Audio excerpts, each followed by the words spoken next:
हाँ, तो अपना कहाँ तक हो गया? लास्ट कहाँ तक पढ़े? अनुच्छेद नंबर 54, 54। और अपन बात कर रहे थे कौन से भाग की? भाग नंबर 5 की बात कर रहे थे अपन, है ना? और भाग नंबर 5 में उसके उल्लेख किसका है?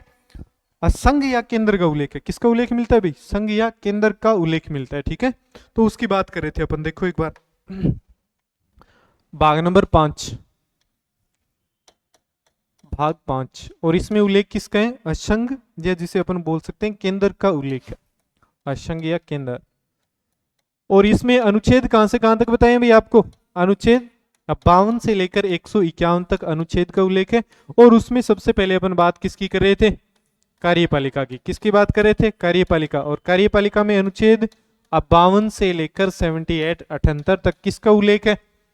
कार्यपालिका का उल्लेख है। उसमें देखो मैंने एक ट्रिक बताई थी आपको, पकानी कोका दुयोदशम। क्या बताइए? अब पकानी कोका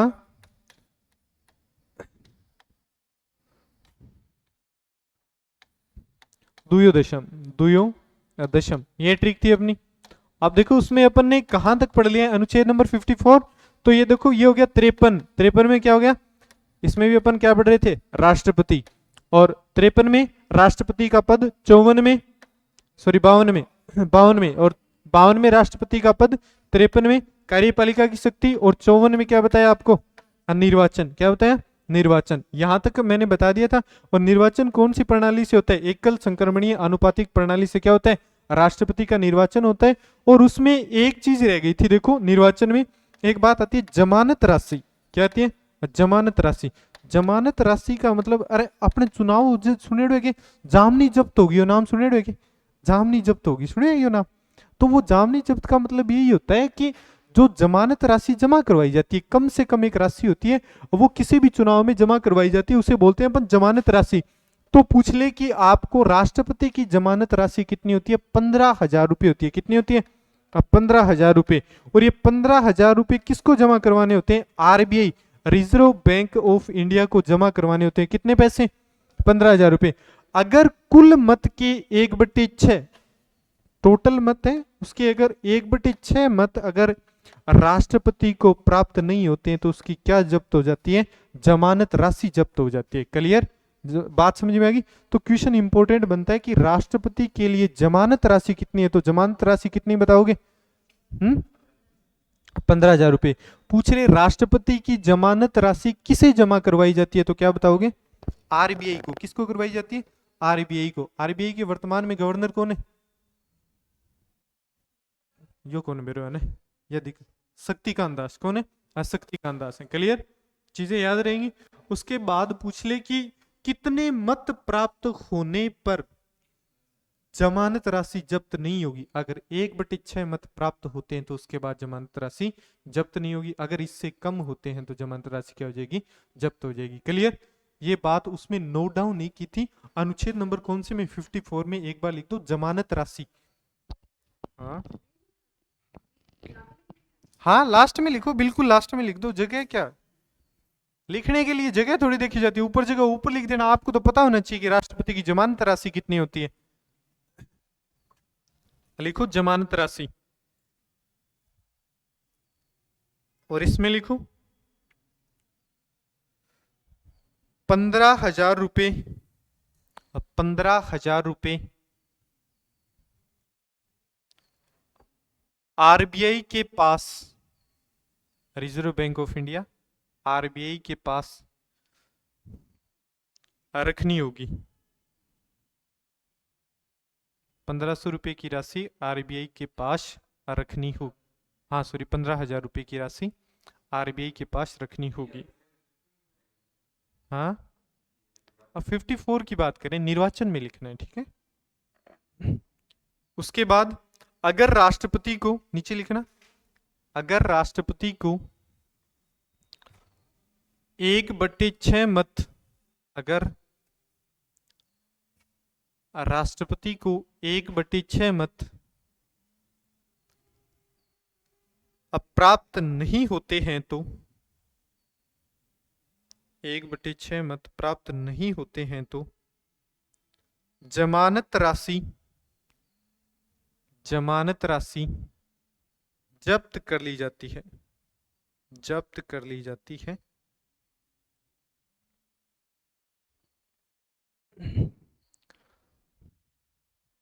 क्लियर।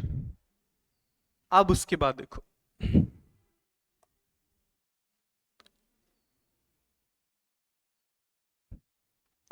अब बात आती है आगे, अनुच्छेद नंबर 54 हो गया ना अपना, अगला आता है अनुच्छेद नंबर 55। कौन सा आता है? अनुच्छेद नंबर 55। अब अनुच्छेद नंबर 55 में किसका उल्लेख है? को का मतलब क्या बताया था रे? कोटा, कोटा एक्सप्रेस है। तो कोटा का मतलब क्या बताया था? बताओ मेरे को एक बार। अनुच्छेद नंबर 55 और 55 में उल्लेख था कोटा। और कोटे का मतलब क्या होता है? कहने का मतलब मैं बताऊं आपको, कम से कम अगर इतने मत प्राप्त होंगे तो राष्ट्रपति के मतों की गणना होगी, वोट गिने जाएंगे, उसे क्या बोलते हैं? कोटा। क्या बोलते हैं? कोटा। तो देखो कितने कितने मत प्राप्त होना चाहिए कम से कम।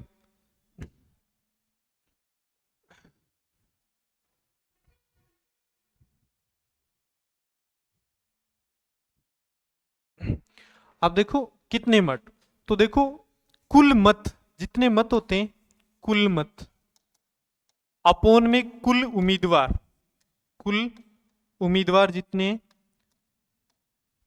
प्लस वन, और इसको डिवाइड करके फिर प्लस वन करना है। अगर इतने मत प्राप्त होते हैं तो राष्ट्रपति के वोटों की क्या होगी? गणना होगी। आगे बात समझ में। अब देखो क्या कोटा का मतलब यही होता है कि अपन ने कहते नहीं एससी एसटी को कोटा है, तो वो सेम कोटे वाली बात हो जाती है कि इतना अगर कोटा उसके पास है तो ही उसके वोटों की क्या होगी? गणना होगी, अदरवाइज नहीं होगी।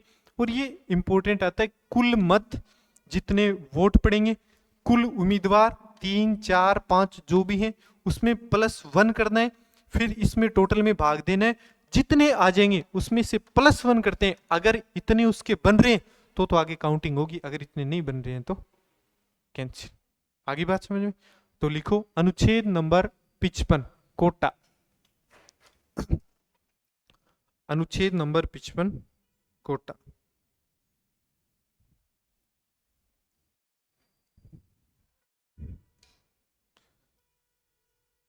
और ये सूत्र उतारो, कुल मत अपोन कुल उम्मीदवार प्लस वन, ब्रेक इवन, फिर प्लस वन, और उसके बराबर में लिखना, फिर बराबर में।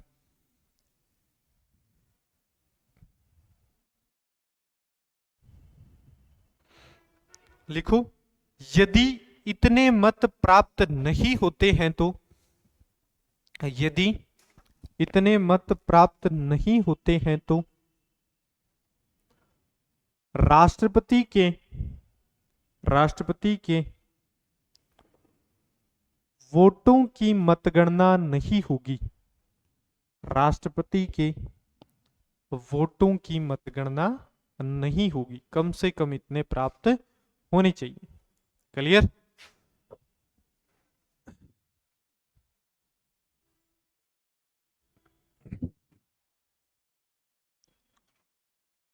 अनुच्छेद नंबर ये हो गया 55। उसके बाद कौन सा आएगा? अनुच्छेद नंबर 56 की बात करेंगे। अनुच्छेद नंबर 56 56। 56 में को का मतलब कार्यकाल, किसकी बात करें अभी? राष्ट्रपति का कार्यकाल, राष्ट्रपति का कार्यकाल। तो राष्ट्रपति का कार्यकाल कितना होता है? 5 वर्ष होता है। कितना होता है? 5 वर्ष कार्यकाल होता है। अब देखो एक क्वेश्चन और पूछ लिया जाता है यहां से कि अमेरिका के राष्ट्रपति का कार्यकाल कितना होता है? तो अमेरिका के राष्ट्रपति का कार्यकाल है 4 वर्ष। कितना होता है अभी? 4 वर्ष। क्या बता पूछ लिया आपसे, तो कितना होता है?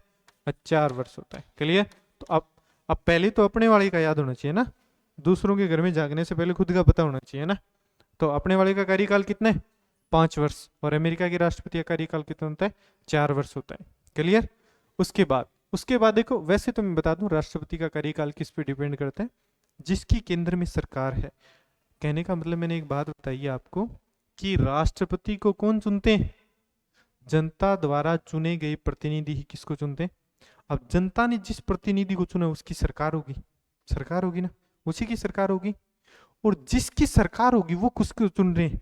राष्ट्रपति को चुन रहे हैं, है ना। तो राष्ट्रपति किसका होगा? जिसकी सरकार होगी। बात समझ में आ रही है? और जिसकी सरकार जितने समय तक रहेगी उतने समय तक राष्ट्रपति को अपने पद पे रख सकती है। वैसे कार्यकाल पूछ ले तो आपको कितना होता है? 5 वर्ष होता है। ये चीज समझ में आ गई क्या? क्लियर है? इसमें तो कोई डाउट नहीं है ना। तो कहने का मतलब अपने हिसाब से मैं बता रहा हूं, संविधान में जो लिखी है वो बात अलग है, लेकिन जब तक केंद्र में जिसकी सरकार है वो तब तक किसको रख सकता है? राष्ट्रपति को अपने पद पे रख सकता है। क्लियर? उसके बाद बात आती है अनुच्छेद नंबर 57। ट्रिक क्या थी? पकानी कोका दुयोदशम। तो अब क्या आ गया? दू का मतलब दोबारा या पुनः निर्वाचन। राष्ट्रपति का दोबारा या फिर इसको अपन बोलते हैं पुनः निर्वाचन। क्या? अब पुनः निर्वाचन कहने का मतलब एक ही पद के लिए व्यक्ति को 2 बार चुना जा सकता है। कहने का मतलब एक व्यक्ति राष्ट्रपति 2 बार बन सकता है। क्लियर? ये कहा गया है कौन से अनुच्छेद में? अनुच्छेद नंबर 57 कि राष्ट्रपति का दोबारा या पुनः निर्वाचन किया जा सकता है। ये बात आपको समझ में आई? क्लियर है? इसमें कोई इश्यू है? और एकमात्र राष्ट्रपति है जिनका दोबारा निर्वाचन हुआ है, कौन है? हाँ, बताया था उस दिन, डॉक्टर राजेंद्र प्रसाद है। कौन है? डॉक्टर राजेंद्र प्रसाद है, जिनका कितनी बार? 2 बार निर्वाचन हुआ है। क्लियर? उसके बाद 57 के बाद आता है अनुच्छेद नंबर 58। कौन सा आता है? अनुच्छेद नंबर 58। और अनुच्छेद नंबर 58 में किसका उल्लेख है? अनुच्छेद नंबर 58 पैकानिको का दू यो तक पहुंच गए। तो यो का मतलब होता है राष्ट्रपति की योग्यता। क्या होती है? राष्ट्रपति की योग्यता। तो राष्ट्रपति की योग्यता क्या होती है? योग्यता वो होती है जो एक व्यक्ति में होनी चाहिए। और एक बताइए आगे दशा नाम आएगा, दशा जो एक व्यक्ति में नहीं होनी चाहिए। ठीक है? तो योग्यता 1 नंबर तो भारत का नागरिक हो। क्या हो? भारत का नागरिक हो। दूसरी बात आती है क्या? आयु कितनी हो? 35 वर्ष आयु। एक बात हो जाती है 50 प्रस्तावक और 50 अनुमोदक। 50 प्रस्तावक प्लस 50 अनुमोदक। ये चीज इंपॉर्टेंट है, समझो। अब देखो ये कंडीशन इसलिए रखी गई है कि हर कोई व्यक्ति कल को अपन जाके कह देंगे कि राष्ट्रपति का चुनाव लड़ेंगे, भारत का सर्वोच्च पद है ना, वहां पे पहुंचने के लिए कुछ ना कुछ तो व्यक्ति के पास होना चाहिए। अब ये 50 प्रस्तावक, 50 व्यक्ति प्रस्ताव लेके आएंगे कि इसको राष्ट्रपति बनाना है, और 50 फिर उसके बाद अनुमोदन करेंगे। कहने का मतलब कम से कम एक व्यक्ति जो राष्ट्रपति का चुनाव लड़ना चाह रहे हैं उसके पक्ष में 100 MP या MLA होने चाहिए। क्योंकि प्रस्ताव लेके कौन आएंगे? जो चुनेंगे वही तो प्रस्ताव लेके आएंगे, और चुन कौन रहे? MP और MLA चुन रहे। तो कम से कम भी 50 MP और 50 MLA उसके पास ऐसे होने चाहिए। चाहे वो 100 के 100 MP भी हो सकते हैं, 100 के 100 MLA भी हो सकते हैं, वो कोई बड़ी बात नहीं है, समझ रहे हो। लेकिन वो ऐसे व्यक्ति होने चाहिए, ये सिफारिश करें कि हम किसको उम्मीदवार बना रहे हैं, इस एक्स व्यक्ति को उम्मीदवार बना रहे हैं, वो 100 व्यक्ति मिलकर। क्लियर? ये चीज समझ में आएगी। तो 50 प्रस्तावक और 50 अनुमोदक होने अनिवार्य है। नहीं तो हर कोई चला जाएगा, हर कोई वहां जाके कह देगा हाँ भाई मैं राष्ट्रपति का उम्मीदवार हूँ, और नहीं, और तो कुछ हो ना हो, कम से कम इतनी तो ख्याति मिलेगी कि मैंने राष्ट्रपति का चुनाव लड़ा था, है ना। लेकिन उसके लिए ये कंडीशन रखी गई है ताकि हर कोई वहां तक नहीं पहुंच पाए, है ना। क्यों भी उस पद के लिए जा रहा है तो कुछ ना कुछ तो फेम होना चाहिए व्यक्ति के पास, ऐसे थोड़ी जा सकता है। अब देखो दोबारा से देखो अनुच्छेद नंबर 56, राष्ट्रपति का कार्यकाल बताया 5 वर्ष, और वैसे जिसकी केंद्र में सरकार है उसके प्रसाद पर्यंत रह सकता है। अमेरिका के राष्ट्रपति का कार्यकाल कितना होता है? 4 वर्ष। अनुच्छेद नंबर 57, राष्ट्रपति का दोबारा या पुनः निर्वाचन हो सकता है। एकमात्र राष्ट्रपति कौन है? डॉक्टर राजेंद्र प्रसाद है। जैसे वर्तमान में कौन है राष्ट्रपति? द्रौपदी मुर्मू है। अगर बीजेपी सरकार नेक्स्ट टाइम भी चाहती है, अगर उनकी सरकार आती है तो उनको दोबारा रख सकते हैं। क्लियर? और ना चाहें तो चेंज भी कर सकते हैं। उसके बाद बात आती है राष्ट्रपति की योग्यता। हाँ क्या उम्र? राजनीति में एंड की कोई उम्र नहीं है। हाँ, कब तक ही बन सकता है, इसमें तो उम्र है प्रवेश करने की, समझ रहे हो क्या। अंत नहीं है इसका, जब मन करे तब चुनाव लड़ सकता है। आगे 100 का हो 101 का हो, कोई दिक्कत नहीं है। क्लियर? हाँ तो देखो, और राष्ट्रपति की योग्यता भारत का नागरिक हो, 35 वर्ष आयु, 50 प्रस्तावक प्लस 50 अनुमोदक होने जरूरी है। क्लियर? ये उतारो, जल्दी उतारो इसको।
उतार दिया गया।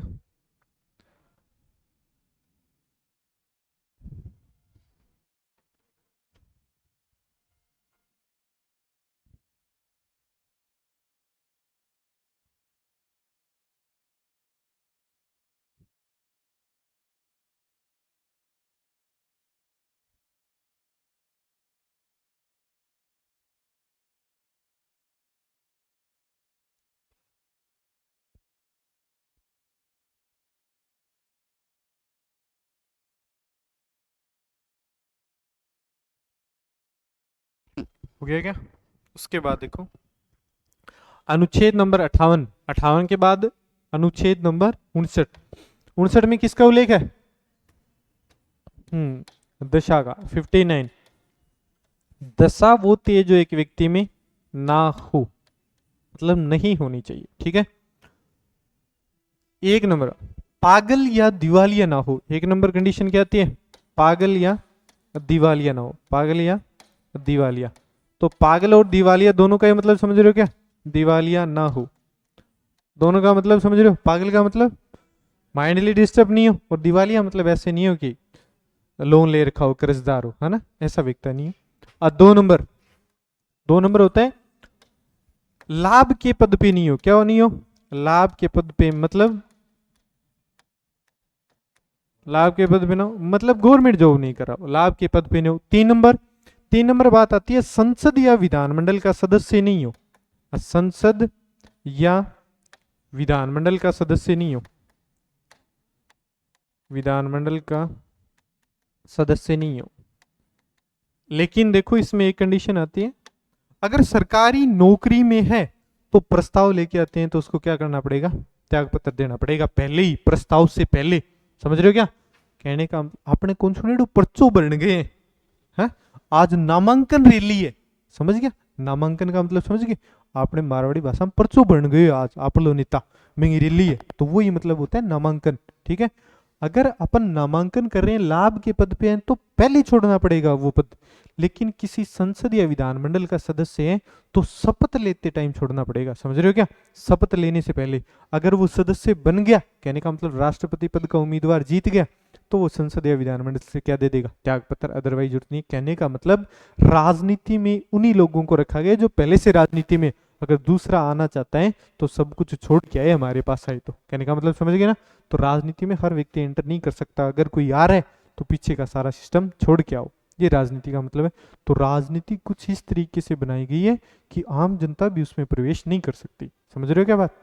अगर कोई है, कोई अच्छी पोस्ट पे, कोई प्रशासनिक सेवा में, छोड़ के अगर वहां आ भी गया तो पीछे वाले से हाथ हो गया, और आगे क्या है, क्या कन्फर्म है जीत गया, नहीं जीता तो वहां हो गया साफ।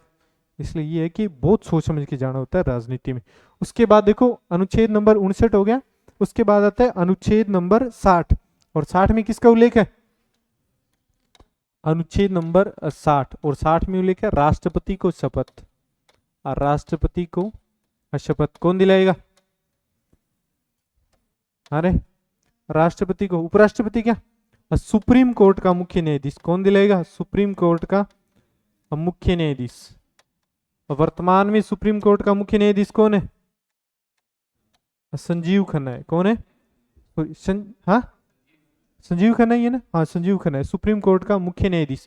अब देखो अगर ऐसा होता है कि सुप्रीम कोर्ट का मुख्य न्यायाधीश उपस्थित नहीं है या किसी कारणवश से पद रिक्त हो जाता है, कोई भी रीजन हो, तो उनकी अनुपस्थिति में शपथ कौन दिलाएगा? अन्य वरिष्ठ न्यायाधीश। कौन दिलाएगा?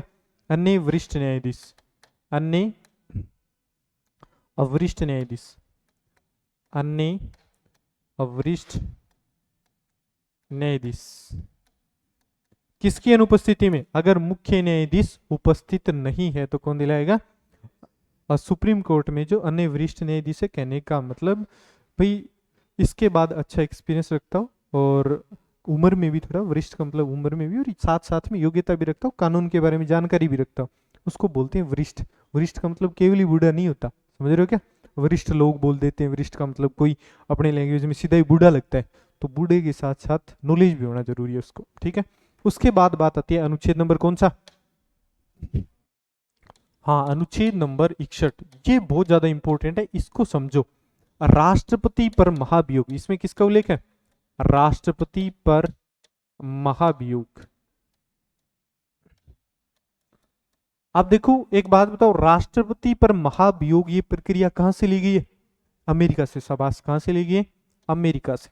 अब इसको समझो कि राष्ट्रपति को कैसे हटाते हैं। चुनने में देखो, अपने संसद चुना तब भी संसद की बात की और किसकी बात की थी? विधानमंडल। दूसरा क्या है? विधानमंडल। दोनों ही इसको चुनते हैं। क्लियर? अब देखो संसद में दो सदन कौन कौन से? लोकसभा, दूसरा आता है राज्यसभा। और विधानमंडल में दो कौन कौन से?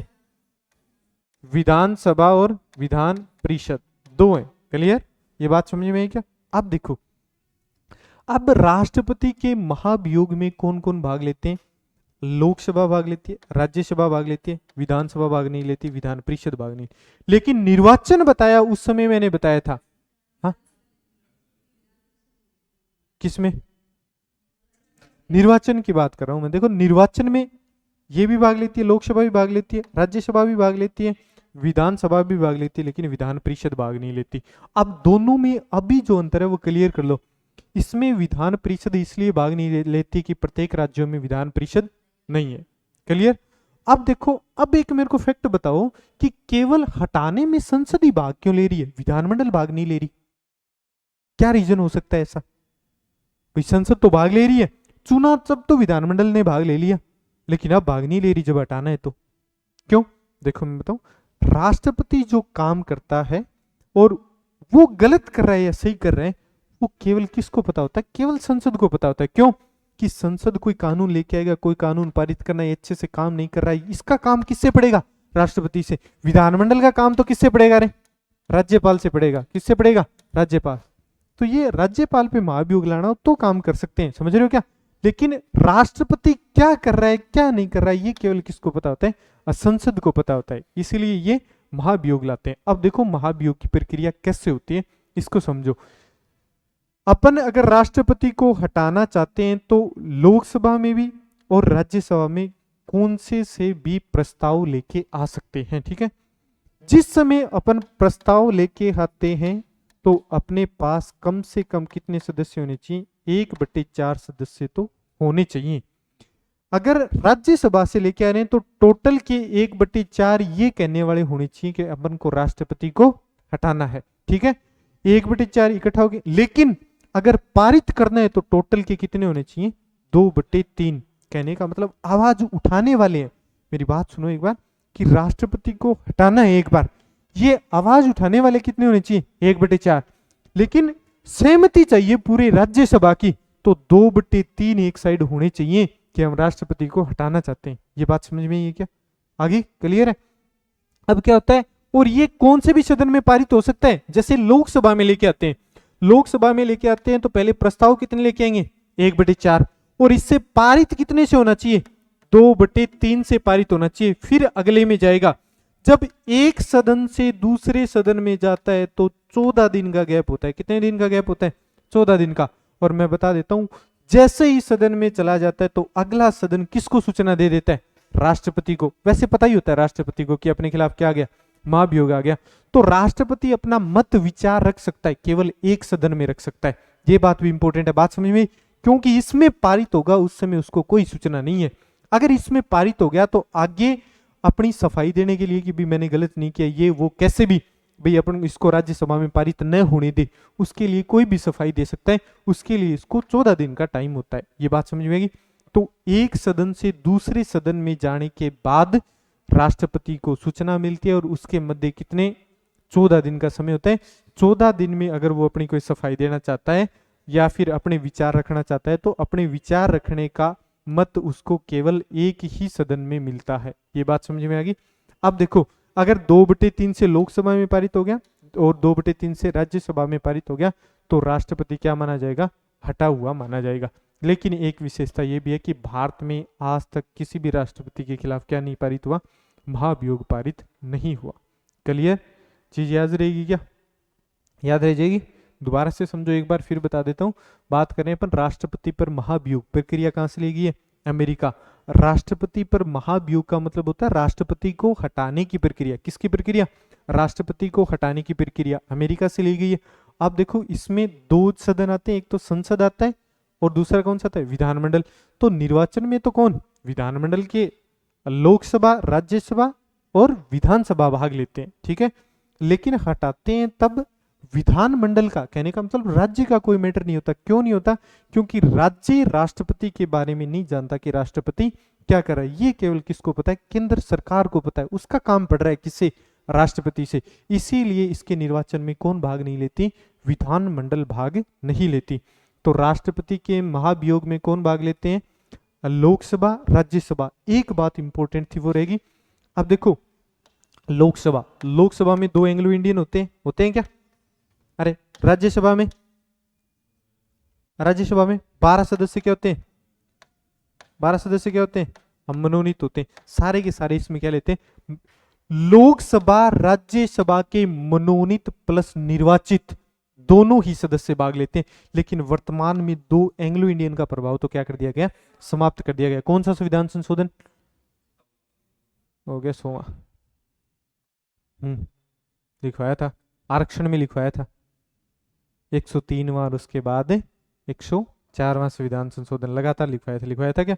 104वें संविधान संशोधन के तहत 2 एंग्लो इंडियन तो कहां होते हैं, लोकसभा में, और एक कहां होता है, विधानसभा में। दोनों का प्रभाव क्या कर दिया गया, असमाप्त कर दिया गया। बताया था कैसे, अरे याद नहीं रखते, बताया तो था, है ना। तो अब वर्तमान में इसका प्रावधान हो गया। फिर भी अपन ये कह सकते हैं कि संसद के लोकसभा और राज्यसभा के मनोनीत प्लस निर्वाचित दोनों सदस्य किस में भाग लेते हैं, राष्ट्रपति के महाभियोग में भाग लेते हैं। क्लियर। एक सदन, राष्ट्रपति पर महाभियोग कौन से सदन से भी लाया जा सकता है, सदन का प्रारंभ करने के लिए 1/4 सदस्य होने चाहिए, पारित करने के लिए 2/3 होने चाहिए। एक सदन से दूसरे सदन में जाता है, 14 दिन का समय होता है। राष्ट्रपति को अपना मत, अपने विचार रखने का अधिकार केवल एक सदन में मिलता है। वो डिपेंड करता है, लोकसभा से शुरू हुआ तो राज्यसभा में मिलेगा, राज्यसभा से स्टार्ट हुआ है तो लोकसभा में मिलेगा, ठीक है। अगर दोनों सदनों से 2/3 से पारित हो जाता है तो राष्ट्रपति क्या माना जाता है, हटा हुआ माना जाता है। ये प्रक्रिया आपको समझ में आ गई क्या, क्लियर। हाँ तो लिखो, नोट डाउन करो। 59 से ही है क्या, या 58 भी है, 59 है क्या, हाँ देखो 59 दशा।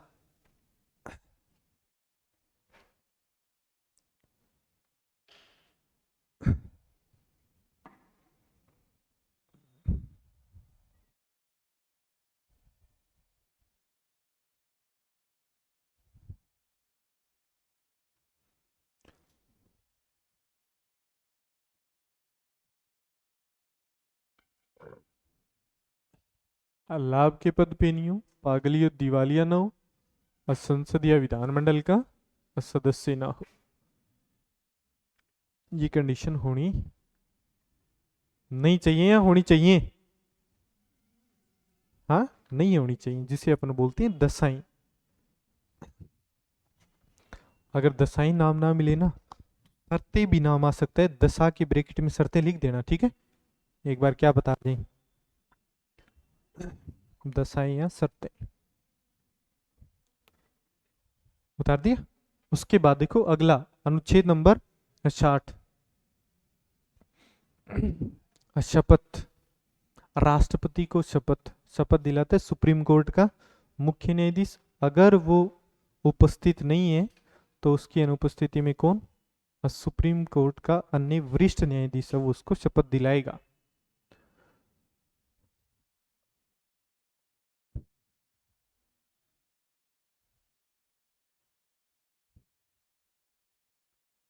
और सुप्रीम कोर्ट का मुख्य न्यायाधीश या अन्य वरिष्ठ न्यायाधीश।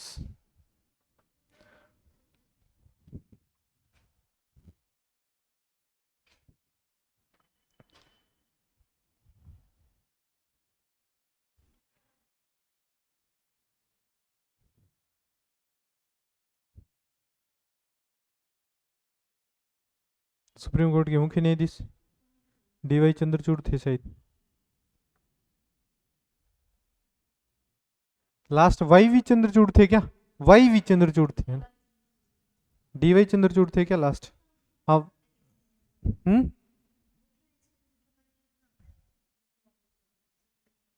सुप्रीम कोर्ट के मुख्य न्यायाधीश का कार्यकाल 5 या 65 वर्ष बताया ना आपको, जो भी पहले हो। हाँ, वो अगर देखो मेरी बात सुनो, ऐसे होता है कि जैसे 62 की साल में बन गया तो 62 और 3 65, 5 या 65 जो पहले हो। आगे बात समझ में क्लियर? अब लिखो अनुच्छेद नंबर 61।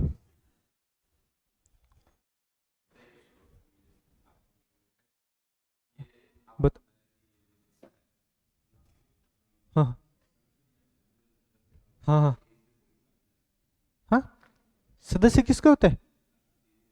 देखो सुनो सुनो, कोई बात नहीं, कोई कंफ्यूज है तो पूछा करो। हाँ भाई, आपने ये बोला है कि संसदीय विधानमंडल का सदस्य ना हो, दशा में लिखा है, तो किसका सदस्य हो? आम नागरिक हो, सामान्य नागरिक हो, कोई बात नहीं। हाँ, लेकिन इतनी पहुंच होनी चाहिए उसकी। मैं बताऊं कैसे होता है ये, मैं आपको बता दूं कि लगभग राजनीति में ऐसे होता है, कोई व्यक्ति है राजनीतिक पद पे रहा है, अब क्या होता है कई बार चुनाव में सुना है क्या कि उस व्यक्ति की अब की बार सीट काट दी, चुनाव नहीं लड़वाया।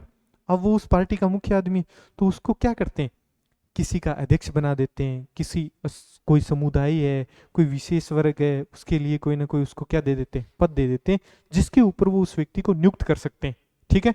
अब क्या है, सपोज दैट मैं एक बात बताऊं आपको, जैसे अपनी वसुंधरा है और ऐसे लग रहा है कि राजस्थान में इसका विरोध हो रहा है, मेरी बात समझो, क्या हो रहा है, राजस्थान में विरोध हो रहा है, तो इसको क्या करेंगे, इसकी सीट खाली करवा देंगे और उसकी जगह कोई अच्छे उम्मीदवार को लेके आएंगे।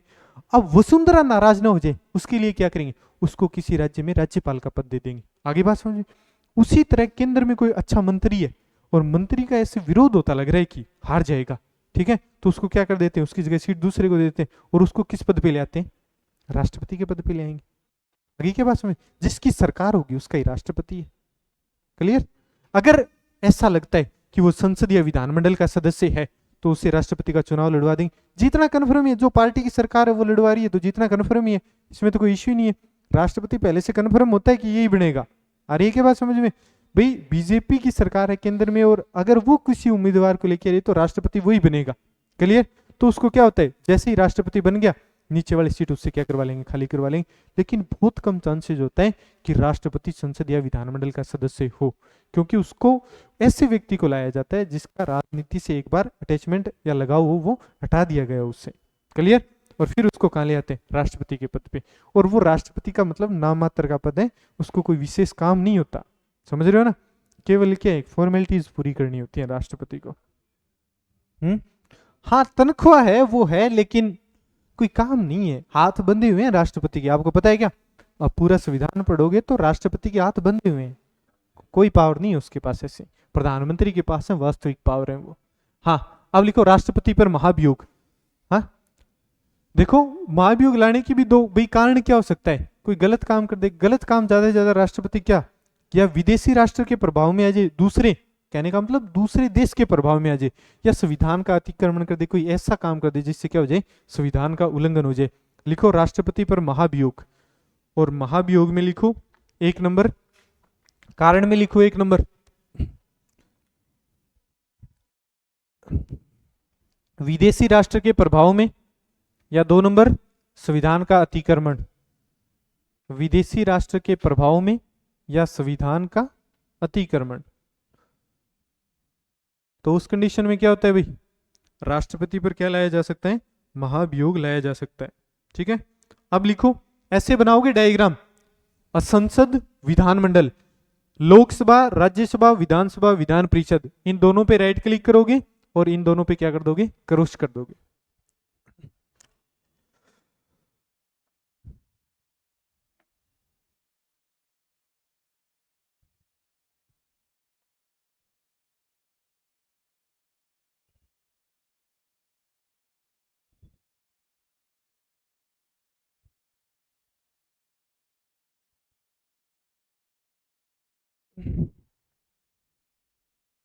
ठीक है, लिख दिया। अब इसके नीचे देखो एरो करके ऐसे लिखोगे साइड में कि 2 इसमें क्या होते थे, एंग्लो इंडियन, उसका तो प्रभाव क्या कर दिया नीचे, प्रभाव समाप्त। ठीक है, ऐसे लिखोगे 2 एंग्लो इंडियन, प्रभाव समाप्त, और ब्रैकेट में इसके गुड लिख देना भी, एंग्लो इंडियन भाग लेते थे क्या, ऐसे भी पूछ ले कि राष्ट्रपति के महाभियोग में एंग्लो इंडियन भाग लेते थे, बिल्कुल लेते थे।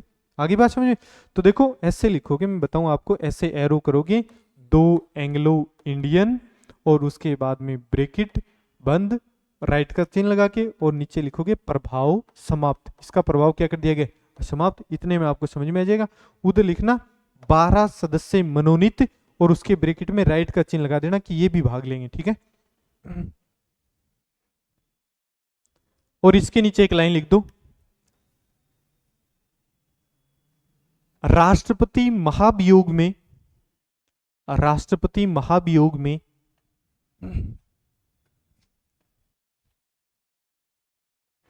लोकसभा व राज्यसभा के, लोकसभा व राज्यसभा के निर्वाचित प्लस मनोनीत दोनों सदस्य भाग लेते हैं। निर्वाचित प्लस मनोनीत दोनों सदस्य भाग लेते हैं।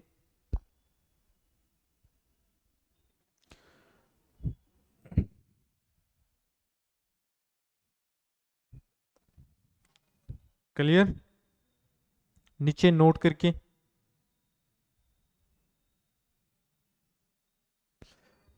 लिखो, महाभियोग की प्रक्रिया, महाभियोग की प्रक्रिया राष्ट्रपति व सुप्रीम कोर्ट के मुख्य न्यायाधीश की, राष्ट्रपति व सुप्रीम कोर्ट के मुख्य न्यायाधीश की, महाभियोग की प्रक्रिया राष्ट्रपति व सुप्रीम कोर्ट के मुख्य न्यायाधीश की असमान है। मतलब यही प्रोसेस है, एक सदन में पहले प्रारंभ करेंगे, 1/4 सदस्य जिसे अनुमोदन बोलते हैं, 1/4 होनी चाहिए, 2/3 से उसमें पारित होना चाहिए, अगले में जाएगा, 14 दिन का टाइम है, और 14 दिन में क्या हो जाएगा, अगले में अगर पारित हो जाते 2/3 से, तो राष्ट्रपति हो या सुप्रीम कोर्ट का मुख्य न्यायाधीश हो, हटा हुआ माने जाएगा। अब इसमें देखो सारी की सारी फैक्ट लाइनें लिखनी है, अभी याद है आपको, बाद में याद नहीं रहेंगे। लिखो 1 नंबर इसमें, संसद के किसी भी सदन में, संसद के किसी भी सदन में महाभियोग लाया जा सकता है। संसद के किसी भी सदन में महाभियोग लाया जा सकता है, महाभियोग लाया जा सकता है।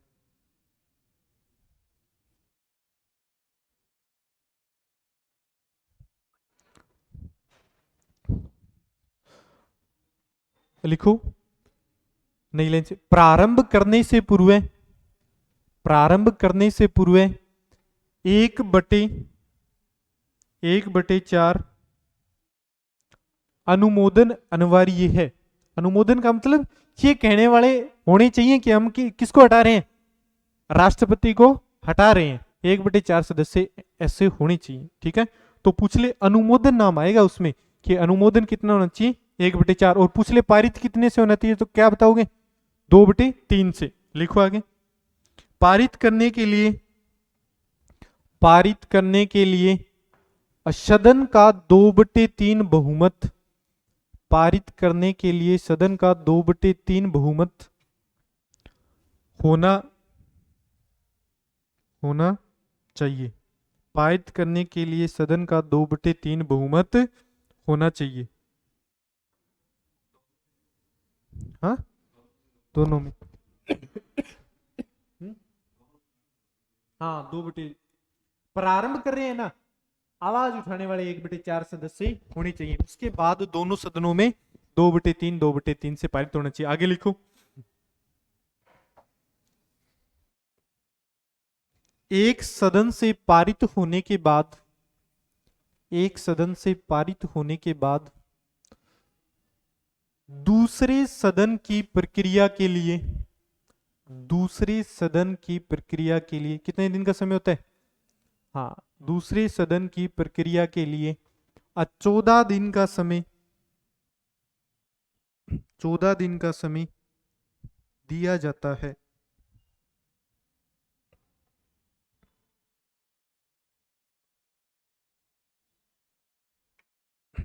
लिखो नीचे नोट करके। अभी तक किसी भी राष्ट्रपति के खिलाफ,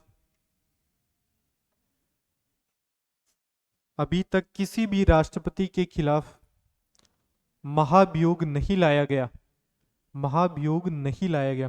और क्यों नहीं लेके आते ये पता है क्या? राष्ट्रपति को पहले से पता होता है अगर ऐसा कोई काम हो गया तो वो नहीं चाहता कि भारत का जो सर्वोच्च पद है उसका क्या हो, मान कम हो या अपमान हो, तो इसलिए वो पहले ही त्याग पत्र दे देता है।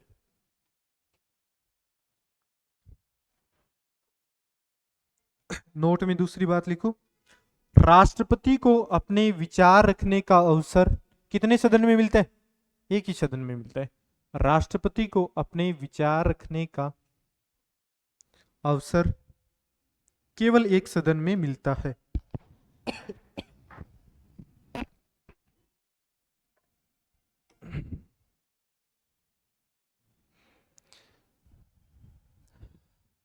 अब देखो थोड़ा सा राष्ट्रपति भवन के बारे में और जान लेते हैं। देखो ये ये पीछे गार्डन है राष्ट्रपति भवन की, इसे बोलते हैं मुगल गार्डन। क्या बोलते हैं? मुगल गार्डन। और इसमें 1200 प्रकार के फूल लगे हुए हैं। कितने प्रकार के? 1200 प्रकार के फूल हैं इसमें। किसकी बात कर रहे हैं अपन? हम मुगल गार्डन। मुगल गार्डन के जस्ट आगे क्या है? राष्ट्रपति भवन है। ये क्या बना हुआ है? राष्ट्रपति भवन, राष्ट्रपति भवन। और इसमें सारी की सारी सुख सुविधाएं, A to Z सुख सुविधाएं इसमें, ठीक है।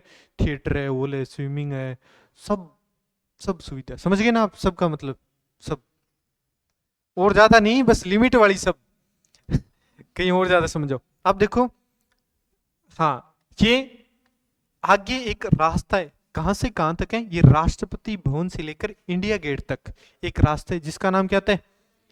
पहले था इसका नाम राजपथ, और इसका परिवर्तित नाम क्या कर दिया गया भाई? कर्तव्य पथ कर दिया गया। क्या? कर्तव्य पथ। हाँ, मुगल गार्डन का नाम क्या बदल दिया? कोई बात नहीं, कोई होगा तो चेक कर लेंगे अपन, वर्तमान में कोई परिवर्तित हुआ होगा तो चेक कर लेंगे, ठीक है। अब इसके पूछ ले कि इसके वास्तुकार बनाने वाले कौन होते हैं? Edwin Lutyens. कौन होते हैं? Edwin Lutyens. किसके वास्तुकार? राष्ट्रपति भवन। और पूछ ले हेल्पर कौन होते हैं? तो हेल्पर होते हैं बेकार्ड। हेल्पर कौन होते हैं? बेकार्ड। अब उसके आगे ये यहां क्या बना हुआ है भाई? ये इंडिया गेट बना हुआ है। कौन सा गेट है ये? आगे ये अपना है इंडिया गेट। बना दें ऐसा, समझ जाओगे आप। ये अपना क्या है? India Gate, India Gate. और इंडिया गेट कब बनाया गया था भाई? प्रथम वर्ल्ड वार में जो लोग शहीद हुए हैं, अपने सैनिक शहीद हुए हैं, उनकी याद में क्या बनाया गया था? इंडिया गेट बनाया गया था। क्लियर? तो किसकी याद में? अब प्रथम विश्व युद्ध में 14 से 18 तक होता है। प्रथम विश्व युद्ध में मरे सैनिकों की याद में, सैनिकों की याद में क्या बनाया जाता है भाई? इंडिया गेट बनाया जाता है, ठीक है। ये थोड़ी सी आपको राष्ट्रपति भवन की संरचना के बारे में पता होना चाहिए। पीछे गार्डन है, आराम से बैठो, राष्ट्रपति बैठो, बच्चे बैठो, मैडम बैठो, आराम से ऐसी करो। धूप निकल रही है, फूल तोड़ो, वो उसको देगा, वो उसको देगा, मन करे तो। हाँ, हाँ हाँ, वो स्पेशल कोई प्रावधान किया जाता है उनके लिए, ठीक है, ऐसे नहीं कि मन किया तब चले गए, है ना। हाँ हाँ, तो वो एक परमिशन के तहत भी, हाँ वहाँ के बच्चे आ रहे हैं, वो आ रहे हैं, तो वो कोई स्पेशल प्रावधान किया जाता है, ऐसे नहीं 24/7 आपका मन किया और चले गए, है ना। क्या पता राष्ट्रपति क्या कर रहे हो, क्या का मतलब अपने काम में बिजी हूँ, कोई विशेष मीटिंग चल रही हो, क्या क्या समझ रहे हो आप। मैं बात कर रहा हूँ मीटिंग की, कोई विशेष मीटिंग चल रही हो, कोई और बात चल रही हो, विदेश नीति चल रही हो, और कौन सी नीति चल रही हो। यहाँ लोकसभा कहाँ होती है तो। अच्छा लेके गए थे क्या, हाँ फिर ठीक है। तो ये अपना क्या है, मुगल गार्डन है, 1200 प्रकार के फूल, जबरदस्त फूल है वहाँ। राष्ट्रपति बनोगे तब पता चलेगा ना। और वो मन की मन में ही रहेगी, ऐसे ही देखना आप, ठीक है। और ये आगे क्या होता है, राष्ट्रपति भवन, आगे का रास्ता राजपथ जिसे बोलते हैं कर्तव्य पथ, आगे एक गेट बना हुआ है जिसे बोलते हैं अपन इंडिया गेट। ये प्रथम विश्व युद्ध में जो शहीद हुए उन सैनिकों की स्मृति में या याद में बनाए गए। और उसके बाद बात आती है किसकी, राष्ट्रपति भवन के निर्माण की। निर्माण या वास्तुकार बोल सकते हैं, कौन होते हैं, एडविन लुटियन। और हेल्पर कौन होते हैं, बेकार्ड इसके हेल्पर होते हैं। क्लियर, उतारो इसको। हाँ हाँ, ऐसे ये डायग्राम बना दो, ये काम आएगा, याद रहेगा। आप तो पढ़ो ना पढ़ो, कल को बच्चों को तो पढ़ाना पड़ेगा। ऐसे मुगल गार्डन होता है, आगे राष्ट्रपति भवन है, आगे क्या है, राजपथ है, कर्तव्य पथ है, आगे इंडिया गेट है। थोड़ा सा उतार दो, ठीक है।